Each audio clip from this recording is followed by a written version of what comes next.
Ursula von der Leyen ha presentato la nuova Commissione europea per i prossimi 5 anni, con un collegio composto al 40% da donne e 6 vicepresidenti esecutivi, tra cui Raffaele Fitto, nominato vicepresidente esecutivo per la coesione e le riforme. Fitto sarà incaricato della gestione dei piani nazionali di ripresa e resilienza, PNRR, insieme a Valdis Dombrovskis, commissario all'economia. La presidente von der Leyen ha spiegato che tutte le decisioni saranno prese collegialmente dal gruppo di commissari.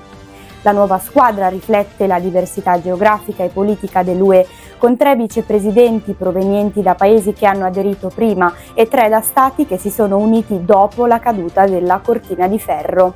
Tra le figure chiave ci sono la spagnola Teresa Ribera, responsabile della transizione energetica e della concorrenza, e il francese Stéphane Séjourné, a capo della strategia industriale del mercato unico.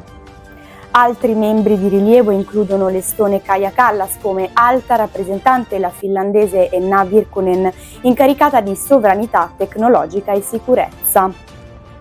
In Italia la nomina di Raffaele Fitto è stata accolta con grande favore.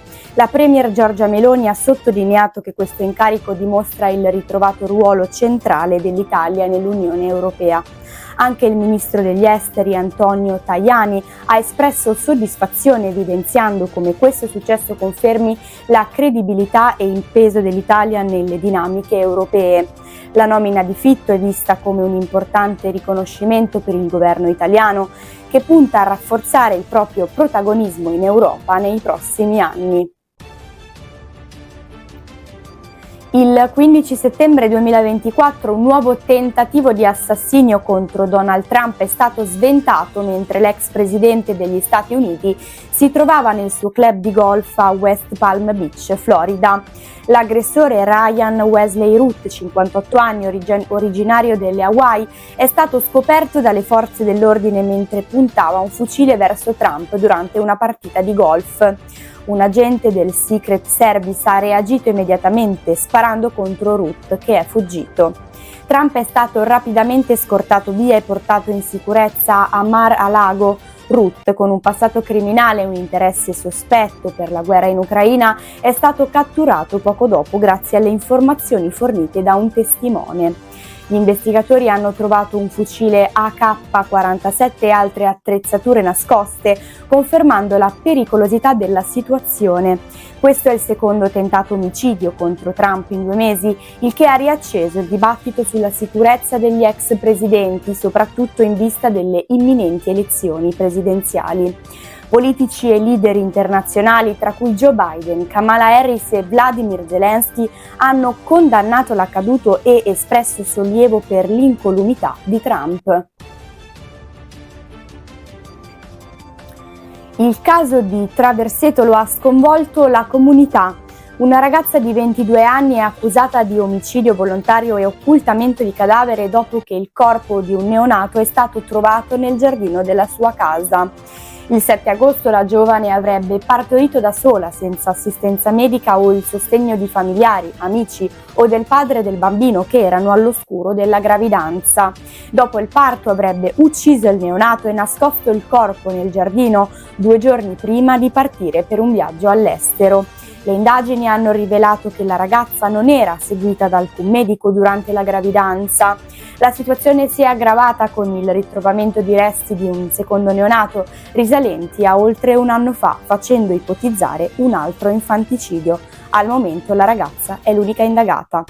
La madre del compagno della giovane, identificato come il padre del neonato, ha espresso incredulità riguardo alla possibilità che la ragazza abbia agito da sola, sottolineando lo shock e il dolore della famiglia. Le indagini sono in corso per chiarire i dettagli e le motivazioni di questa tragica vicenda che ha lasciato l'intera comunità profondamente turbata. Keir Starmer, leader laburista britannico, ha incontrato a Roma il premier italiano Giorgia Meloni per discutere strategie comuni su migrazioni e sicurezza. Il focus dell'incontro è stato l'accordo Italia-Albania, considerato un modello innovativo per la gestione dei richiedenti asilo e la lotta ai trafficanti di esseri umani. Meloni ha descritto l'accordo come un possibile deterrente per i flussi migratori irregolari, mentre Starmer ha espresso interesse a comprendere meglio il protocollo per applicarlo alla politica migratoria britannica in cerca di alternative al discusso piano Ruanda. Entrambi i leader hanno concordato sulla necessità di rafforzare la cooperazione internazionale per combattere le reti criminali legate all'immigrazione e prevenire le partenze irregolari. Durante la sua visita, Starmer ha visitato un centro di coordinamento per l'immigrazione e ha sottolineato l'importanza di intensificare la collaborazione tra forze di polizia e intelligence per fermare il traffico di migranti. Inoltre ha annunciato una nuova task force britannica per contrastare gli sbarchi illegali guidata dall'ex capo della polizia Martin Hewitt. L'incontro ha dimostrato una sintonia tra Italia e Regno Unito su questioni di sicurezza nonostante le differenze ideologiche, con un focus sul rafforzamento della collaborazione bilaterale e transatlantica. Il processo contro Matteo Salvini riguarda la vicenda della nave Open Arms del 2019, durante la quale l'allora ministro dell'Interno bloccò lo sbarco di 147 migranti. Salvini è accusato di sequestro di persona e rifiuto di atti d'ufficio e la procura ha chiesto 6 anni di reclusione. Il PM Geri Ferrara ha sostenuto che la centralizzazione delle decisioni sugli sbarchi nel suo ufficio violava i diritti umani e il diritto internazionale che impone il soccorso di persone in mare indipendentemente dal loro status. Il magistrato ha criticato la pratica di subordinare lo sbarco alla distribuzione dei migranti tra i paesi europei, ritenendola una violazione dei diritti umani. La difesa di Salvini, rappresentata da Giulia Bongiorno, ha ribattuto che l'ex ministro agiva in conformità con le leggi italiane e le direttive governative e che la richiesta di condanna è un attacco alla politica migratoria dell'epoca. Salvini ha ribadito di aver difeso i confini nazionali, ricevendo il sostegno di esponenti politici come Giorgia Meloni, Antonio Tajani e Matteo Piantedosi, che considerano la richiesta di condanna ingiusta e pericolosa per la democrazia. In Perù un grave incidente ha coinvolto un autobus turistico che trasportava circa 30 persone, tra cui 6 cittadini italiani. Il mezzo stava percorrendo la strada zigzag che collega la famosa cittadella Inca di Machu Picchu alla città turistica di Aguascalientes quando l'autista ha perso il controllo facendo precipitare l'autobus per circa 15 metri lungo una scarpata. L'incidente ha provocato il ferimento grave di numerosi passeggeri, compresi 6 italiani che hanno riportato fratture multiple. I feriti sono stati immediatamente trasportati all'ospedale di Cusco per ricevere cure mediche.